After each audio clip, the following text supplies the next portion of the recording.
സങ്കീർത്തനങ്ങൾ 107 23 മുതൽ 43 വരെ.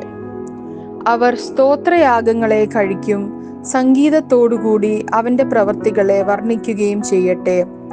കപ്പൽ കയറി സമുദ്രത്തിൽ ഓടിയവർ, പെരുവെള്ളത്തിൽ വ്യാപാരം ചെയ്തവർ, അവർ യഹോവയുടെ പ്രവൃത്തികളെയും ആഴിയിൽ അവന്റെ അത്ഭുതങ്ങളെയും കണ്ടു.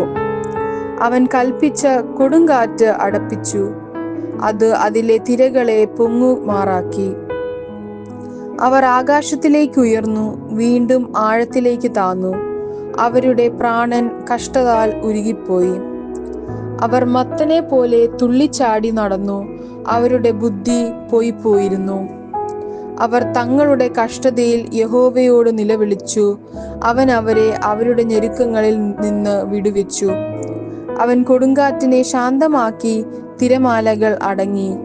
ശാന്തത വന്നതുകൊണ്ട് അവർ സന്തോഷിച്ചു. അവർ ആഗ്രഹിച്ച തുറമുഖത്ത് അവൻ അവരെ എത്തിച്ചു. അവർ യഹോവയെ അവന്റെ നന്മയെ ചൊല്ലിയും മനുഷ്യപുത്രന്മാരിൽ ചെയ്ത അത്ഭുതങ്ങളെയും ചൊല്ലിയും സ്തുതിക്കട്ടെ. അവർ ജനത്തിന്റെ സഭയിൽ അവനെ പുകഴ്ത്തുകയും മൂപ്പന്മാരുടെ സംഘത്തിൽ അവനെ സ്തുതിക്കുകയും ചെയ്യട്ടെ. നിവാസികളുടെ ദുഷ്ടത നിമിത്തം അവൻ നദികളെ മരുഭൂമിയും നീരുറവുകളെ വരണ്ട നിലവും ഫലപ്രദമായ ഭൂമിയെ ഉവർനിലവുമാക്കി.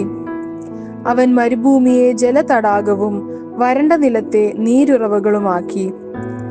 വിശന്നവരെ അവൻ അവിടെ പാർപ്പിച്ച്, അവർ പാർപ്പാൻ പട്ടണമുണ്ടാക്കുകയും നിലം വിതയ്ക്കുകയും മുന്തിരിത്തോട്ടം നട്ടുണ്ടാക്കുകയും സമൃദ്ധിയായി ഫലങ്ങളെ അനുഭവിക്കുകയും ചെയ്തു.